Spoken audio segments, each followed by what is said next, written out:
Baik, kita mulai. Selamat sore semuanya. Sore, Bu. Sore, Bu. Ini udah terlihat ya share screen dari saya. Jadi judul presentasi sore ini Design Thinking. Design Thinking adalah salah satu dari sekian banyak metodologi desain, metode ding. Pasti ada yang penasaran juga bedanya metode dengan metodologi itu apa sebetulnya. Kalau metode, gambaran secara umum. Jadi dilihat dari agak jauh, kasarnya gitu. Kalau metodologi, lebih dilihat secara detail, step by step-nya jelas, langkahnya runut, dan kita bisa menguraikan kembali, misalnya ke dalam laporan, atau ke dalam karya tulis ilmiah, melalui metodologi. Kalau metode, jadi secara umum dan gambaran keseluruhan tentang aktivitas atau riset yang kita lakukan. Jadi bedanya itu, cuma yang terjadi di kita memang karena mirip sih ya, jadi pengertiannya juga tidak terlalu berbeda, dianggapnya sama bahkan metode dengan metodologi, dan tidak masalah sih sebenarnya. Sore ini kita akan bahas sedikit tentang design thinking, ini juga salah satu dari sekian banyak metode desain yang ada. Metode desain juga banyak yang masih berkembang, jadi tidak baku sebetulnya ya. Cuma nanti untuk mempermudah penulisan atau aktivitas kita di kampus, akan kita batasi menjadi beberapa saja yang kita pelajari untuk satu semester ini. Bukan membatasi bisa menggunakan hanya 4 ini misalnya, atau 5 ini aja, enggak. Tapi bisa kalian membaca lagi dari sumber-sumber selain yang saya jelaskan misalnya, itu bisa juga. Dan untuk S1 sih sebetulnya tidak akan terlalu ribet untuk penggunaan metode desain yang digunakan di penulisan misalnya. Jadi nggak usah takut dulu lah intinya mah.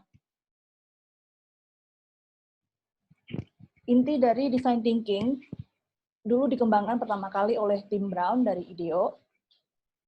Design thinking adalah cara mengaplikasikan beberapa metode desain dalam penyelesaian masalah, serta sekaligus sebagai langkah berinovasi untuk kemajuan sih, intinya gitu. Yang pertama dilakukan adalah empati. Kita harus paham kebutuhan dari user itu apa. Dan bagaimana kita mendekatinya, itu yang penting sih. Bagaimana caranya? Yaitu observasi. Dan dari berbagai sudut pandang. Kita mempelajari kebutuhan mereka, kita paham mereka inginnya seperti apa, lalu bagaimana menerjemahkannya ke dalam produk, misalnya kalau kita didesain produk. Lalu proses ketiga, ini observe dan multiple views ini jadi satu proses ya. Ideate, mengembangkan ide. Kita lihat ada kesempatan, kita lihat ada peluang, lalu bagaimana habis ini? Kita harus mencari ide. Caranya bagaimana? Bisa dengan brainstorming, bisa dengan membuat empathy map, atau peta empati, atau bisa dengan kuesioner, bisa dengan cara apapun sih, sebetulnya banyak. Setelah itu baru prototype. Ini yang desain produk banget, jadi harus mewujudkan ke 3 dimensi. How do we build it? Jadi bagaimana cara membangun atau menciptakan si prototype ini. Setelah itu, karena kita didesain, jadi harus mengutamakan kebutuhan user, maka perlu ada testing. Kita harus tes, harus cek reaksi pasar bagaimana.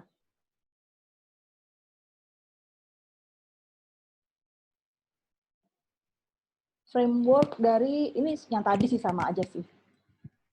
Jadi secara umum ini masih dipakai sampai sekarang dari Tim Brown yang IDEO, dan ada kemiripan dengan yang dikembangkan oleh Stanford Design School.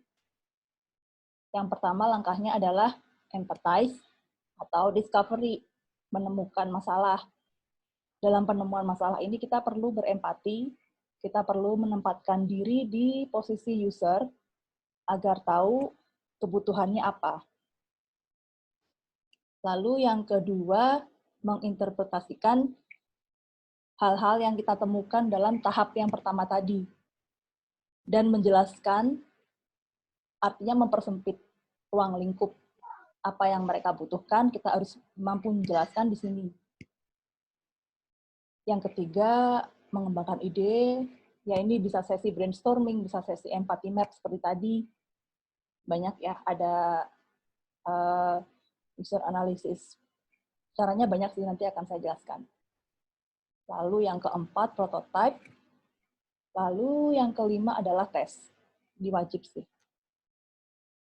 Ya ini sama ya. Jadi intinya 5 langkah, kadang 4 bahkan. Design thinking atau Stanford, design thinking dari Stanford ataupun IDEO, langkah-langkahnya sama seperti ini, yang ada 5 ini sih intinya. Jadi kalau misalnya kalian ada project design, dan kalian harus menjelaskan metodenya apa, kalian bisa menggunakan framework dari sini. Langkah pertama, understand atau empathize. Harus dijelaskan di sini detail-detailnya. Poin 1 misalnya apa? Misalnya kalian menemukan material yang banyak material sisa misalnya, bahannya plastik PVC misalnya. Dari mana nih? Dari perusahaan rumah tangga atau apa gitu. Dari situ dikembangkan ke arah kedua, ketiga, keempat, dan kelima. Caranya begitu aja sebetulnya. Ini lebih dipanjangkan lagi sebenarnya. Tahap yang pertama tadi kan empathize atau define atau understand itu sama semua. Bisa jadi satu area ini, tahap inspirasi. Jadi kita melihat sekitar, kita lihat kebutuhannya apa, kita berusaha membuat list atau membuat daftar, kira-kira penyelesaiannya dari apa aja misalnya. Setelah itu, masuk ke tahap berikutnya, tahap ideasi. Ideasi ini termasuk prototipe dimasukkan ke sini nih. Bahkan sampai testing masuk ke sini. Jadi pola pikir design thinking tadi udah di satu area ini. Sementara implementasi masuknya ke tahap terakhir. Bisa melalui storytelling, karena orang akan tertarik dari cerita yang ditawarkan. Bisa berupa pilot project, atau misalnya startup, itu juga masuk ke sini. Atau langsung ke bisnis model yang langsung ditawarkan ke masyarakat. Proses berpikir desain itu tidak linear, jadi tidak harus nomor 1 ke 2, 3, 4, berurut tidak harus. Tapi bisa saja dari nomor 1 ke 2, ke 3, balik lagi ke 2 misalnya. Lalu ke prototype, balik lagi ke 3, udah ke 5, balik lagi ke proses ideasi, ya seperti itu. Jadi akan banyak revisi sih. Apalagi kalau kliennya banyak mau misalnya. Itu tidak bisa dihindari. Caranya untuk proses ideasi, beberapa, ya tadi saya sebutkan, bisa berupa brainstorming, bisa dari empathy maps, bisa dari journey maps, bikin wireframe atau storyboard, atau matrix prioritas. Ini nanti bisa dibaca sendiri ya, terlalu kecil nggak tulisannya nih? Ini big D and little D. Di desain maksudnya, desain sebagai kata, sebagai objek, sebagai subjek nih. Sementara yang D ini sebagai objek.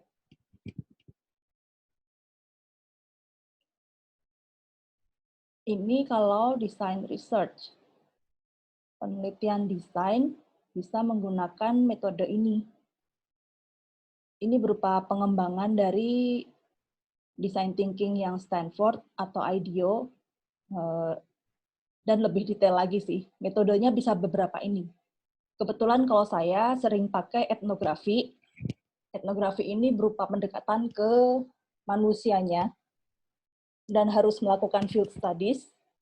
Di sini kita harus meluangkan waktu beberapa lama dengan target user atau subjek, menggunakan interview juga, kualitatif biasanya, atau kuantitatif juga bisa digunakan. Ada lagi banyak sih, kalau misalnya melalui eksperimen material, langsung bisa menggunakan misalnya eksperimen fisika, eksperimen kimia, atau uji tarik, uji tekan, gitu-gitu juga bisa.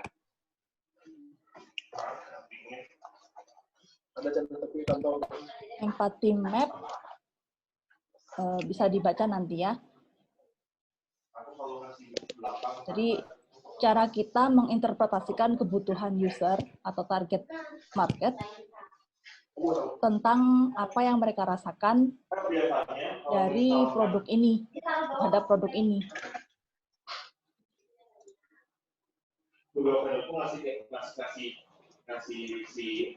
Ini tolong di-mute dong yang masih.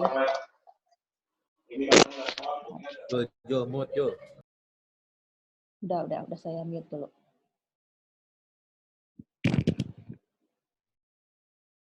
Jadi untuk berpikir, kita biasanya hanya melihat apa yang sekilas terlihat di permukaan. Ada satu fenomena tertentu, itu yang harus kita kembangkan, kita harus melihat lebih jauh ke dalam, namanya fenomena iceberg sih memang. Maksudnya melihat lebih dalam ini, dari peristiwa ini, apa sih yang bisa melatar belakangi, apakah ada pola perilaku yang berulang dari satu kelompok manusia, atau aktivitas apa yang sering dilakukan, sehingga bisa memunculkan event itu. Lalu kita telisik lebih dalam lagi, apakah ada struktur yang akhirnya membuat kelompok manusia ini cenderung melakukan aktivitas yang berulang, atau sama misalnya. Lalu lebih dalam lagi, mental models. Jadi, apakah selain struktur, ada juga yang di bawah sadar yang mendorong manusia untuk bertindak hal ini atau memerlukan produk ini misalnya. Jadi perlu ada analisis yang lebih dalam lagi, mengamati lebih lama lagi supaya kita paham apa yang benar-benar dibutuhkan. Ini sih model sustainability sih. Jadi kita lihat kebutuhan orangnya gimana, apa dampaknya ke manusia, apa dampaknya ke bumi juga, ke lingkungan, dan kira-kira produk apa yang bisa mencukupi kebutuhan sekaligus keinginan dari kelompok orang ini. Ini pasti udah banyak yang tahu sih ya, Double Diamond Design Method ini lebih lengkap sedikit dari design thinking yang IDEO atau dari Stanford. Lebih detail sih. Tapi polanya sama. Kita lihat, ini yang lebih baru, yang diperbarui dari British Council.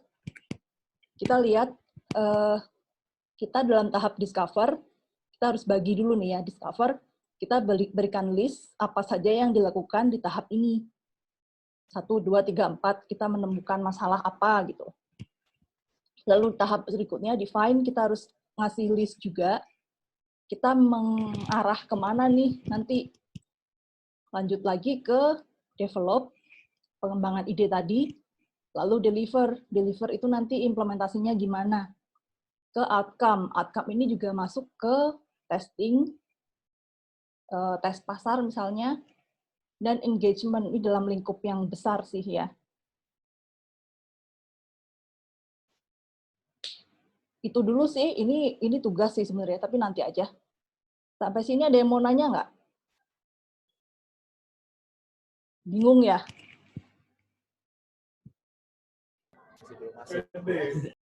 Masih bingung nggak?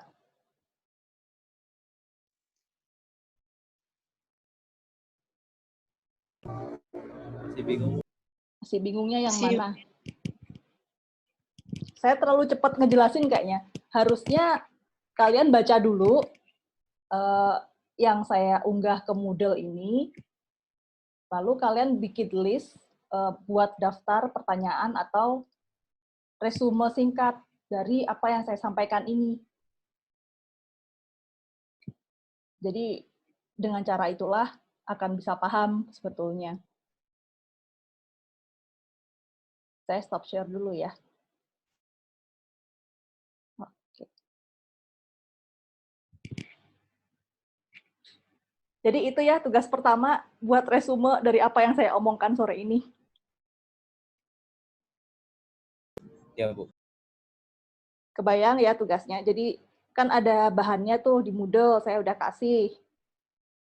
Lalu saya udah jelaskan secara singkat, dan saya minta kalian menuliskan apa ya, bukan resume sih, reaksi sih sebetulnya. Apa yang kalian pelajari dan apa yang kalian tanyakan dari topik yang kita bahas sore ini. Tidak perlu panjang, hanya 1 halaman aja di PDF dan diperkecil file ukuran filenya ya. Oh ya, ini ada yang nanya hasil reaksinya dalam bentuk Word dan dikirim kemana. Nanti akan saya buatkan kolom submit tugas di Moodle. Nanti bisa di-upload ke situ berupa PDF ya, jangan Word. Bentar, saya cek ke Moodle dulu deh. Nanti akan dikumpulkan ke pertemuan ketiga. Assignment.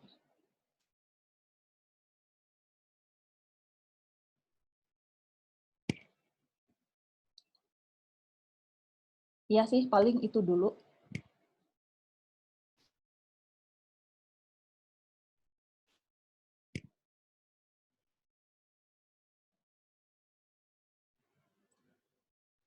Bu, kalau misalnya sambil searching-searching juga nama-nama informasi dari internet gitu boleh nggak, Bu? Boleh, boleh banget. Oke, Bu.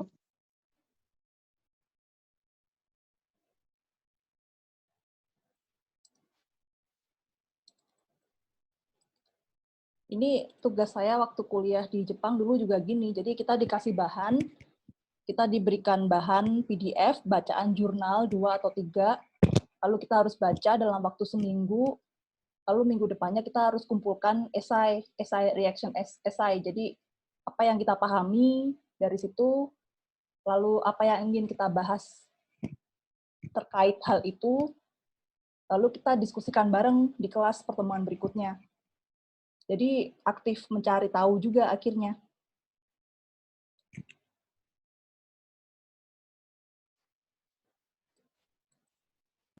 Berarti di tugasnya Bu nyantumin pertanyaan gitu-gitu atau Bisa, gimana? bisa. Berupa kesimpulan bisa, berupa pertanyaan bisa.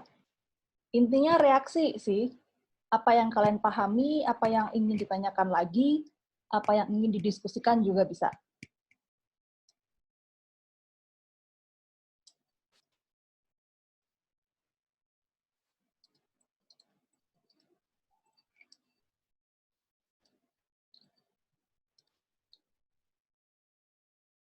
Ini saya share screen masih kelihatan kan? Masih, Bu. Oke. Masih, Bu. Kok masih ada yang baru gabung? Oke, oke.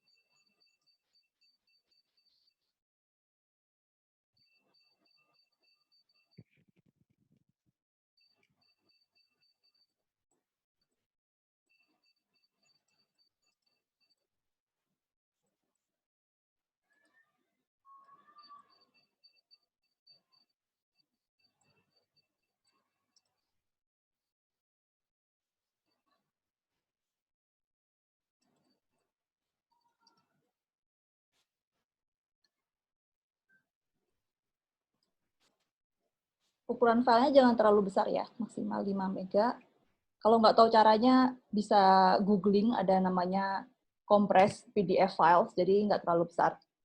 Boleh berupa Word, tulisan-tulisan aja, boleh kalian memasukkan gambar, boleh memasukkan diagram, boleh juga.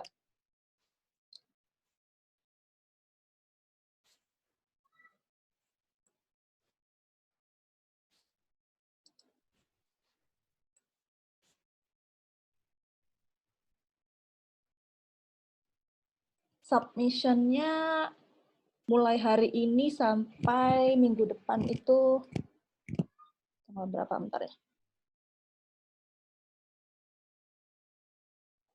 Minggu depan tanggal 30 September. Ya. Jam sebelum perkuliahan sih.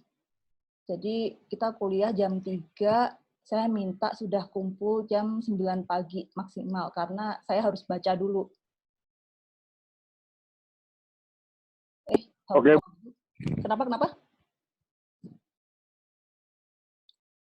Kalau gitu jangan tanggal 30, Ding. Saya harus ada waktu untuk membacanya juga tanggal 28 deh. Bisa ya, 5 hari? Ya, Bu. Berarti hari Bisa. Senin ya, Bu ya? Iya, hari Senin. Pas jam kuliah sejarah desain maksimal. Selasa aja dong, Bu. Selasa. Kurang gitu 5 hari. Iya. Kan Senin minggunya weekend, Bu. Apa pengaruhnya? Biar enak, Bu, hari Selasa. Bisa lah 5 hari ya. File submissions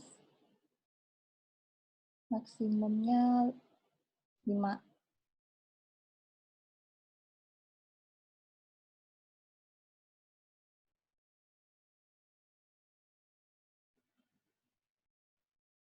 Nanti submit-nya langsung ke Moodle ya, berarti. Oke.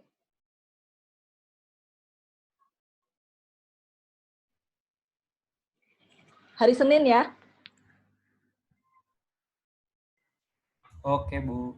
Bisa lah. Kan hari ini ada waktu nih, kita udahan ini setelah ini Zoom meeting-nya. Kalian udah ada waktu sampai jam 16.50. Manfaatkan jam perkuliahan ini untuk segera nyicil apa yang harus dibuat. Baik, Bu. Oke, kalau begitu ada yang mau tanyakan lagi nggak? Paling nanti aja Bu sekalian baca-baca itunya. Oke. Kalau ada yang tanyain nanti boleh di grup ya, di grup metodologi. Kalau ke Japri saya juga bisa, tapi jangan malam-malam, nggak akan saya balesin.